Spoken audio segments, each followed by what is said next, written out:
People go on and on about like you have to forgive and forget to move past something. No, you don't. You don't have to forgive and you don't have to forget to move on. You can move on without any of those things happening. Yes, Taylor Swift agreed to be deposed by Brian Friedman. Could Taylor Swift's text messages actually destroy Blake Lively's case? And does Justin already have them? Blake Lively is spiraling, and this time it's not just internet chatter. It's happening inside a courtroom. Judge Lyman is leaning heavily on evidence tied to Taylor Swift, and it's tearing Blake's case apart piece by piece. Explosive texts are surfacing, hinting that Blake may have tried to pressure Taylor and even asked her to erase messages. Meanwhile, frustration is building as legal delays pile up, and the opposition is no longer playing small. They've brought in serious legal heavyweights. Finally, it says here at the end, Ms. Lively misleading implies the Wayfair parties seek a blanket 30-day extension of the discovery cutoff date. In fact, the Wayfair parties request an agreement solely to take the deposition of Taylor Swift. Forget the red carpets. Forget the perfect Instagram image. This is the real story. Blake under pressure, sitting in a courtroom while one of the biggest names in the world prepares to testify. Taylor Swift is scheduled for a recorded deposition, every word documented, every answer locked in. This isn't casual conversation. This is legal history being written in real time. And for Blake, the anxiety must be overwhelming. Blake Lively's team is complaining to the judge that they haven't seen these signal messages that they think is going to involve some kind of bombshell or some kind of evidence.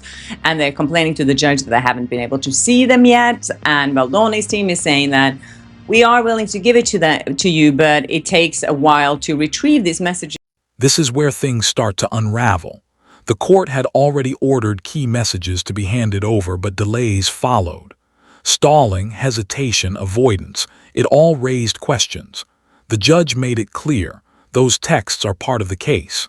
Now, with a major witness agreeing to testify, there's nowhere left to hide. They're also talking about the deposition dates for Justin Baldoni, which is, I think, September 21st and September 22nd. And Blake Lively's team wants to see all these messages before they're subpoenaing everyone, blah, blah, blah. The irony is impossible to ignore. Just months ago, Blake's side dismissed the situation publicly, acting like the legal pressure had faded. But now everything has flipped. The witness they once downplayed is stepping forward voluntarily. No resistance, no excuses. And suddenly, what once looked controlled now feels completely unpredictable. Well, I mean, Friedman said specifically, right, when he put that order out that, someone close to Taylor, which it seems was her father, was not only saying that, there was stuff, but that Blake was asking Taylor to delete text messages. If that's found, that's going to be brutal. I mean, that's definitely not going to help her case. And at the center of it all are the allegations. Not just personal drama, but serious claims involving pressure, influence, and even requests to delete messages. In a legal setting, that's not just messy, it's dangerous territory. The Wayfair parties have seen the text messages between Taylor Swift and Blake Lively. Those messages, they've reportedly already been reviewed. And according to insiders, they're not just awkward, they're potentially damaging. The kind of evidence that can reshape an entire case. I think they have the text messages, and I think they got them recently, and that's why they decided to pull this last-ditch effort to get Taylor Swift to get deposed. I think if they had something prior, they probably would have tried to get her on the books sooner. Some of these texts may directly contradict statements already made. And in court, contradictions aren't small mistakes, they're everything. Add in the use of disappearing message apps and it only raises more questions. Because in a legal battle, disappearing conversations don't make things disappear, they make them more suspicious.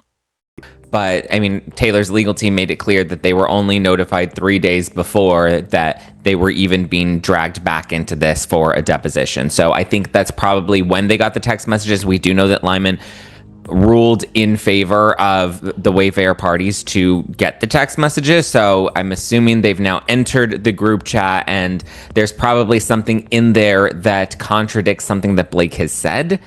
There are also formal claims suggesting that attempts were made to have certain evidence removed. If confirmed under oath, that shifts everything. It's no longer about perception. It becomes a matter of legal consequence. And if Taylor Swift are going to share these things under that deposition, under oath, and she is Justin Baldoni's witness. Imagine sitting in a courtroom while your own words are read back to you. No edits, no filters, just raw, recorded truth. That's the position Blake could be facing. And with a high-profile witness involved, the impact becomes even greater. I'm assuming they've now entered the group chat, and there's probably something in there that contradicts something that Blake has said that I think will be useful to the Wayfair parties and would have been useful had they been able to depose her. For a long time, this looked like a battle of image and influence. But courtrooms don't operate on image. They operate on proof. And as this case moves forward, the spotlight is shifting from reputation to reality. Maybe this was all part of the plan where Taylor's like, look, I'll give you some dirt against Blake. I'll give you these texts. Obviously, let's do it that way. But we have to ensure I don't have to testify. Like that, I'm not going to do. If you want me to play easy, I'll give you this bullet. But we have to make sure it looks like I'm not privy to it and you forced it out of me. The judge has also shown clear frustration with how the case has been handled. Missed timing, overwhelming document dumps, and last-minute requests. That kind of approach doesn't win sympathy in court. Also, according to what leaked to the media back in May, Taylor Swift had been asked by Blake Lively to delete text messages between them. That's basically evidence tampering, which is very serious. At a certain point, patience runs out. And when it does, every delay starts to look intentional. Every misstep starts to carry more weight. Due to Miss Swift's pre-existing professional obligations. Whether the court agrees to the broader modification sought by plaintiff, the Wayfair parties respectfully request that the court modify the scheduling order for the sole purpose of accommodating third-party witness Taylor Swift. Even basic legal procedures became points of concern. Details missing, filings incomplete. In a case this serious, small mistakes don't stay small. Baldoni's team agreed to drop the subpoena against Taylor Swift. In that subpoena, they were looking for information how Taylor Swift was actually involved in the production and everything with It Ends With Us. Now, that's not really their goal here. Their goal here is to get the information out of Taylor Swift. Legal analysts are already pointing out the shift in tone. What once felt like a media-driven battle is now being judged strictly by legal standards, and that changes everything. Right, Alexander Shapiro's no joke. We had Ron on who was talking about that's a ballsy move. That's a show-off flex. Like, we got someone in here, and she's more capable to handle this trial than, let's be honest, Friedman's not always a trial attorney. So it does seem like they are trying to do some flexing now, but... And just when things seemed chaotic, the strategy shifted. New legal experts entered the scene, specialists known for handling complex, high-stakes cases and appeals. That these text messages have been sent or have been seen by Baldoni's team. He said that this person told him, this is not good for Blake Lively. He also thinks that it's not great for Taylor Swift because Taylor Swift doesn't want to get dragged into this, and of course, she doesn't want her text messages to become public. This signals something bigger. It's no longer just about winning now, it's about preparing for what comes next. Appeals, reviews, long-term strategy. Taylor Swift, who has agreed to appear for deposition but is unable to do so before October 20th, 2025. Yes, Taylor Swift agreed to be deposed by Brian Friedman. New details continue to surface, raising more questions about credibility and consistency. And in court, credibility can be the deciding factor. So is Taylor Swift's team right now putting a lot of pressure on Blake Lively's team to end this lawsuit? I don't know, but that makes a lot of sense. I'm still someone who is the first to apologize when I'm wrong. And I think I'm better at standing up for myself when I've been wrong. The focus is no longer just on the case itself, but on how it has been handled from start to finish. Every decision is now part of a bigger picture. And the fact is here, even if those text messages between Blake Lively and Taylor Swift doesn't say anything about the SH that Blake Lively accused Justin Baldoni of, that's real evidence as well. While one side leans on public perception, the other appears to be building a deeper legal strategy. And that difference could shape the outcome.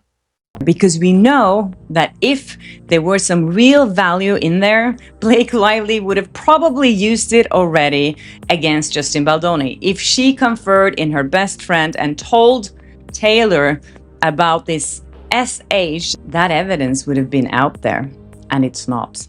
What started as a battle of narratives is turning into a battle of records, filings, and sworn testimony. And that's a very different game. As far as we know, Blake Lively didn't confer in anyone about this horrific experience that she had on the set of It Ends With Us. At this point, you have to remember, it's not that important how much involvement Taylor Swift had in the making of It Ends With Us. At the same time, rumors of settlement are beginning to circulate. Quiet exits, carefully worded statements. It's a possibility when risks on both sides grow too high. She is sitting down for an on-camera interview to talk about her relationship with Blake Lively and probably about the text messages that Blake Lively sent to her when she was trying to blackmail her. Outside the courtroom, efforts to maintain public image continue. Positive headlines, public appearances, it's all part of managing perception. But perception doesn't decide court cases. At this point, when Justin Baldoni is just defending himself, the important thing for Blake Lively to prove here is that she was SH'd. And if she can't show any evidence of that, I've said that before, then her whole case collapses, because then she doesn't have a claim with the smear campaign either. No amount of positive press can erase what's happening inside the courtroom. Because in the end, legal outcomes aren't shaped by headlines, they're shaped by evidence. Of course, there might be a text message there that Blake Lively asked Taylor Swift to delete the text messages. That information is something that Brian Friedman wrote a sworn statement about, that Blake Lively had asked Taylor Swift to delete evidence. And now everything leads to one moment, sworn testimony. Not rumors, not leaks, but official recorded statements. If key claims are confirmed, the impact could be massive.